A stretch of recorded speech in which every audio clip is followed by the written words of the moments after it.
ઠાગા ઠૈયા કરું છું. નમસ્કાર બાળમિત્રો, આજે આપણે એક કાગડો અને એક કાબરની વાર્તા જોવાના છે. એ વાર્તાનું નામ છે ઠાગા ઠૈયા કરું છું. એ વાર્તા દ્વારા આપણને શું શીખવા મળે છે એ આપણે વાર્તાના અંતમાં જોઈશું. તો ચાલો જોઈએ વાર્તા ઠાગા ઠૈયા કરું છું. એક હતો કાગડો અને એક હતી કાબર. બંને જણાને દોસ્તી થઈ. કાબર ભલી અને ભોળી હતી, પણ કાગડો તો બહુ પાક્કો હતો. એક દિવસ કાબરે કાગડાને કહ્યું, કાગડાભાઈ, ચાલો ને આપણે ખેતર ખેડીએ. દાણા સારા થાય તો આખું વરસ ચણવા જવું ન પડે અને નિરાંતે ખાઈ શકીએ. કાગડો કહે, હા, બહુ સારું, ચાલો. એમ કહી બંને ખેતરે ગયા. પછી કાબર અને કાગડો પોતાની ચાંચોથી ખેતર ખેડવા લાગ્યા. ખેતર ખેડતા થોડી વાર થઈ. ત્યાં તો કાગડાની ચાંચ ભાંગી. એટલે કાગડો કાબરને કહે, કાબરબેન, તમે ખેતર ખેડતા જાઓ. હું હમણાં જ લુહાર પાસે જઈને ચાંચ ઘડાવી આવું છું. કાબર કહે, ઠીક. અને પછી કાગડો તો ચાંચ ઘડાવવા માટે લુહાર પાસે જાય છે. અને આ બાજુ કાબરે તો આખું ખેતર ખેડી નાખ્યું, પણ કાગડાભાઈ આવ્યા જ નહીં. કાગડાભાઈની દાનત ખોટી હતી, એટલે ચાંચ તો ઘડાવી નાખી, પણ કામ કરવાની આળસે ત્યાં બેઠા લુહારની સાથે ગપ્પા મારવા લાગ્યા. કાબર તો કાગડાની રાહ જોઈ થાકી ગઈ, એટલે કાગડાને બોલાવવા ગઈ. જઈને કાગડાને કહે, કાગડાભાઈ, ચાલો ને, ખેતર તો ખેડાઈ ગયું, હવે આપણે વાવીએ.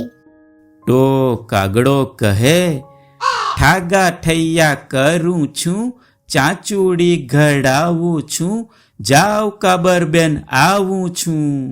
કાબર તો પાછી ખેતરે ગઈ અને એણે તો વાવવાનું કામ શરૂ કર્યું. કાબરે રૂપાળો બાજરો વાવ્યો. થોડા દિવસોમાં એ એવો તો સુંદર નીકળ્યો કે બસ જોતા જ રહી જવાય. એટલામાં નીંદવાનો વખત થયો. એટલે વળી કાબરબેન કાગડાને બોલાવવા ગઈ. જઈને કાગડાને કહે, કાગડાભાઈ, ચાલો, બાજરો બહુ સારો ઉગ્યો છે. હવે જલ્દી નીંદવો જોઈએ, નહીતર પાકને નુકસાન થશે. આળસુ કાગડાએ ઝાડ પરથી કહ્યું, ઠાગા ઠૈયા કરું છું, ચાંચુડી ઘડાવું છું, જાવ કાબરબેન આવું છું. કાબર તો પાછી ગઈ અને એકલીએ આખું ખેતર નીંદી નાખ્યું. થોડા દિવસો વીત્યા અને કાપણીનો સમય આવ્યો. એટલે કાબર વળી કાગડાભાઈને બોલાવવા ગઈ. જઈને કાગડાને કહે, કાગડાભાઈ, હવે તો ચાલો, કાપણીનો વખત થયો છે. મોડું કાપશું તો નુકસાન થશે. એ આળસુ અને લુચ્ચા કાગડાએ કહ્યું, ઠાગા ઠૈયા કરું છું, ચાંચુડી ઘડાવું છું, જાવ કાબરબેન આવું છું.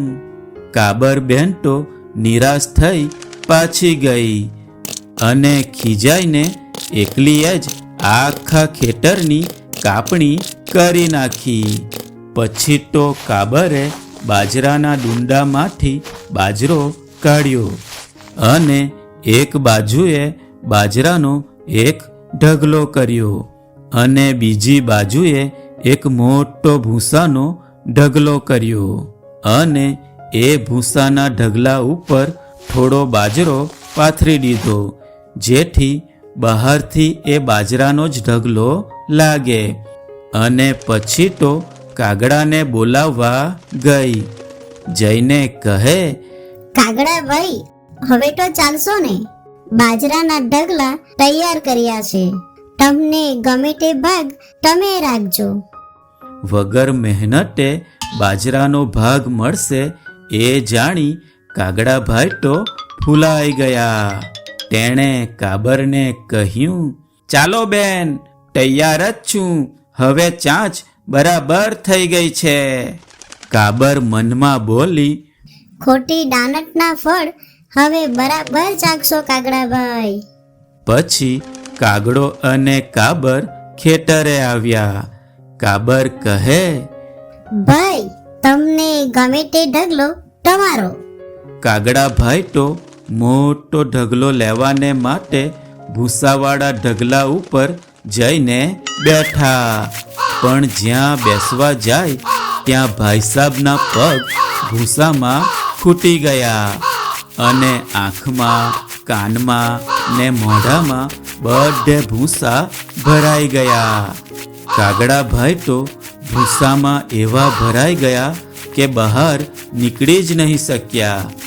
અને પછી કાબરબેન તો બાજરો પોતાના ઘરે લઈ ગઈ અને પછી ખાધું પીધું ને મોજ કરી. તો બાળ મિત્રો, મજા આવીને આ વાર્તા જોવામાં.